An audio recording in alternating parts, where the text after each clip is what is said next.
అందరికీ నమస్కారం. ఈ వీడియో చూసే ముందు ఒక లైక్ కొట్టి ఓం నమఃశివాయ అని కామెంట్ చెయ్యండి. మీరు ఇచ్చే ఒక చిన్న లైక్ మా ఛానల్ గ్రోత్కి చాలా సహాయపడుతుంది. మనలో చాలామంది దేవుడిని పూజిస్తారు, కాని ఎన్ని పూజలు చేసినా ఫలితం ఉండట్లేదా? అయితే ఆఖరిగా ఇలా చేసి చూడండి.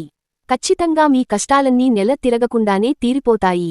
ఎంతోమంది జీవితాలను కాపాడి వారిని గొప్ప స్థాయికి ఎదిగేలా చేసిన కొన్ని అద్భుతమైన జ్యోతిష్య పరిహారాల గురించి ఈ వీడియోలో తెలుసుకుందాం. మన జ్యోతిష్య శాస్త్రాల ప్రకారం మీ కుటుంబానికి పితృదోషం ఉంటే మీరు ఎన్ని పూజలు చేసినా ఫలితం ఉండదు. ఇది చాలామందికి తెలియని విషయానికి కాబట్టి ప్రతి అమావాస్య రోజున చనిపోయిన మీ పెద్దలకు నీటితో తర్పణం వదిలి నమస్కారం చేసుకోండి. పితృదోషాలన్నీ తొలగిపోయి తరతరాలు తరగని ఐశ్వర్యం సిద్ధిస్తుంది. ఇక అత్యంత శక్తివంతమైన వ్రతాలలో 7 శనివారాల వ్రతం ఒకటి. జీవితంలో ఒక్కసారి అయినా సరే 7 శనివారాల వ్రతాన్ని చేయాలంటే ఈ మతాన్ని ప్రారంభించిన 3 వారాలకి మీ కుటుంబంలో మంచి జరగడం ప్రారంభమవుతుంది. అయితే ఈ సప్త శనివారాల వ్రతాన్ని ఎలా చేయాలంటే ఏదైనా ఒక శనివారం ఈ వ్రతాన్ని ప్రారంభించి వరుసగా 7 శనివారాలు వెంకటేశ్వర స్వామిని పూజించాలి. మొదటి శనివారం ఉదయాన్నే తలస్నానం చేసి ఇంటిని పూజగదిని శుభ్రం చేసుకోవాలి. వెంకటేశ్వర స్వామి పటం ముందు 7 పిండి దీపాలు వెలిగించాలి. ఒక్కో పిండి దీపంలో 7 ఒత్తులు వేసి నువ్వుల నూనెతో కాని ఆవు నెయ్యితో కాని దీపారాధన చేయాలి. వెంకటేశ్వర స్వామికి ఇష్టమైన తులసి దళాలతో ఓం నమో వెంకటేశాయ అని 108 సార్లు జపిస్తూ పూజించాలి. పూజలో నైవేద్యంగా బెల్లం కలిపిన వడపప్పు అలాగే కొన్ని రకాల పండ్లను నివేదించాలి. పూజ గదిలో స్వామివారి ముందు కూర్చుని స్వామికి ముడుపు కట్టాలి. ఒక పసుపు రంగు వస్త్రంలో ముద్ద కర్పూరం 2 తులసి దళాలు పసుపు కుంకుమలు కొన్ని అక్షతలు అలాగే దక్షిణగా 7 రూపాయల బిళ్ళలు వేసి 3 ముడులు వేసి ముడుపు కట్టండి. మీ కోరికలు నెరవేరాలని స్వామి వారిని వేడుకుంటూ ముడుపు కట్టాలి. ఈ ముడుపును మీ పూజ గదిలోని వెంకటేశ్వర స్వామి పటం ముందు ఉంచి 7 శనివారాలు పాటు దీపారాధన చేయండి. 7 వారాల పూజ ముగిసిన తర్వాత 8వ శనివారం ఆ ముడుపును మీ పూజ గది నుండి తీసి మీ దగ్గరలో ఉన్న వెంకటేశ్వర స్వామి దేవాలయానికి వెళ్లి ఆ మడుపుతో పాటు కొంత డబ్బును హుండీలో వేయండి. ఇలా చాలా సులభంగా 7 శనివారాలు ఎవరైనా చేసుకోవచ్చు. అయితే ఆడవారికి మధ్యలో నెలసరి వస్తే ఆ వారం వదిలేసి మరో వారం చేసుకోవచ్చు. ఈ వ్రతాన్ని చేసే ఆడవారు 7 శనివారాల పాటు మాంసాహారం తినకూడదు. అయితే ఈ వ్రతాన్ని మేము చేయలేము అనుకునేవారు ప్రతి నెలలో ఒకసారి సంకటహర చతుర్థి వస్తుంది. ఈ ఒక్కరోజు వినాయకుడిని పూజించి ముడుపు కడితే మీ కష్టాలను తొలగిపోయి కోరిన కోరికలు నెరవేరుతాయి.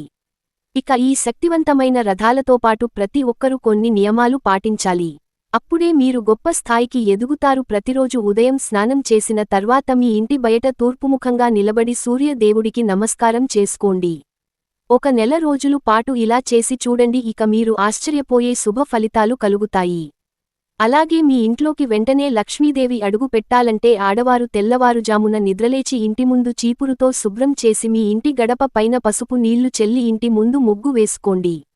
ఇలా ప్రతిరోజు చేస్తూ ఉంటే మీ ఇంట్లోకి వెంటనే లక్ష్మీదేవి అడుగుపెడుతుంది. ఇక డబ్బును ఆకర్షించే అత్యంత శక్తివంతమైన మొక్కలలో మనీ ప్లాంట్ మొక్క ఒకటి. మీ ఇంటి ఆగ్నేయ దిశలో మనీ ప్లాంట్ మొక్క ఉంటే చాలు, ఇక మీ ఇంటికి డబ్బు వరదలా వస్తూనే ఉంటుంది. అయితే మనీ ప్లాంట్ మొక్కకు నీళ్లు పోసేటప్పుడు ఆ నీటిలో కొంచెం పాలు కలిపి మనీ ప్లాంట్ మొక్కకు పోయండి. ఇలా చేస్తే మీ ఇంటికి అయస్కాంతంలా డబ్బు ఆకర్షిస్తుంది. ఇక మీ బీరువాలో డబ్బు పెట్టే ప్రదేశంలో ఒక చిన్న అద్దం ముక్కను పెట్టుకోండి. అద్దంలో డబ్బు ప్రతిబింబిస్తే మీ సంపద రెట్టింపు అవుతుందని వాస్తు నిపుణులు వివరిస్తున్నారు. అలాగే గోమాతలో 33 కోట్ల మంది దేవతలు నివసిస్తారు. కాబట్టి సాక్షాత్తు లక్ష్మీ స్వరూపమైన గోవును పూజిస్తే చాలు, ఇక మీ కష్టాలన్నీ వెంటనే తీరిపోతాయి. గోమాతకు ఆహారంగా అరటి పండ్లు తినిపిస్తే మీ కుటుంబం మొత్తానికి చాలా మంచి జరుగుతుంది. విపరీతమైన డబ్బును ఆకర్షించే యంత్రాలలో కుబేర యంత్రం ఒకటి. కాబట్టి ఒక చిన్న కుబేర యంత్రాన్ని తెచ్చుకొని మీ బీరువాలో పెట్టుకోండి. మీరు ఊహించిన విధంగా మీ ఇంటి ఆదాయం పెరుగుతుంది. అలాగే ప్రతి ఒక్కరి ఇంటి ముందు ఖచ్చితంగా గుమ్మడికాయ ఉండాల్సిందే. ఇంటి ముందు బూడిద గుమ్మడికాయ కట్టుకుంటే చాలా మంచిది. ఏదైనా ఒక అమావాస్య రోజున లేదా పౌర్ణమి రోజున ఒక బూడిద గుమ్మడికాయని తెచ్చుకొని పసుపు రాసి కుంకుమ బొట్లు పెట్టి ఇంటి గుమ్మానికి కట్టుకోండి. మీ ఇల్లంతా సుఖసంతోషాలతో నిండిపోతుంది. అలాగే లక్ష్మీదేవికి అత్యంత ప్రీతికరమైన వాటిలో కళ్ళు ఉప్పు ఒకటి. కాబట్టి వారానికి ఒకసారి మీ ఇంట్లో ఉన్న ప్రతి ఒక్కరూ నీటిలో కొంచెం కళ్ళు ఉప్పు వేసుకొని స్నానం చేయండి. ఎంతటి నరదృష్టి అయినా వెంటనే తొలగిపోయి మీ జాతకంలో అదృష్టం పెరుగుతుంది. చాలామంది ఆడవారు ఉదయాన్నే తులసి మొక్కను పూజిస్తారు. కాని ఉదయం చేసే పూజల కన్నా సాయంత్రం చేసే తులసి పూజకి రెట్టింపు పుణ్య ఫలితం దక్కుతుందట. అలాగే చాలామంది ఆడవారు ఎప్పుడు పడితే అప్పుడు ఇంట్లో దీపారాధన చేస్తారు. కాని ఉదయం 4:30 నుండి 6 గంటల మధ్యలో దీపారాధన చేస్తే మీ పూజలన్నీ నేరుగా దేవుని చెంతకు చేరుతాయి. ఇక మీ పూజకు వీరెట్లు పుణ్యం ఫలితం లభించినట్టే. కాబట్టి ప్రతిరోజు కాకపోయినా కనీసం వారానికి ఒకసారి ఉదయాన్నే దీపారాధన చేయడం అలవాటు చేసుకోండి. అలాగే మీ ఇంట్లో దరిద్ర దేవత ఉంటే మీ ఇంట్లోకి ఎప్పటికీ లక్ష్మీదేవి అడుగుపెట్టదు. కాబట్టి ఒక గిన్నెలో కళ్ళు ఉప్పును పోసి మీ ఇంటి ఈశాన్యంలో పెట్టుకోండి. మీ ఇంట్లో ఉన్న దరిద్ర దేవత బయటకు వెళ్లిపోయి దీంట్లోకి ధనలక్ష్మీదేవి అడుగుపెడుతుంది. ఇక మనలో చాలామంది అప్పుల బాధతో సతమతమవుతూ ఉంటారు. అలాంటివారు ప్రతి మంగళవారం రోజున ఎవరికైనా పేదలకు బెల్లం దానం చేయండి. నెల తిరగకుండానే మీకు ఏదో ఒక రూపంలో డబ్బు వచ్చి చేరుతుంది. అలాగే ప్రతి ఒక్కరూ మీ కాలికి నల్ల దారాన్ని కట్టుకోండి. ఆడవారైతే ఎడమ కాలికి, మగవారైతే కుడి కాలికి నల్ల దారాన్ని కట్టుకుంటే ఎవరు చెడు కళ్ళు మన పైన పడకుండా ఈ నల్లటి దారం రక్షిస్తుంది. అలాగే వారానికి ఒకసారి ఇంటి గడపలకు పసుపు రాసి కుంకుమ బొట్లు పెట్టుకోండి. మీ ఇంటి గుమ్మం పచ్చగా ఉంటే మీ ఇంట్లో లక్ష్మీదేవి తిష్ట వేసుకుని కూర్చుంటుంది. అలాగే బిల్వ వృక్షానికి చాలా శక్తి ఉంటుంది.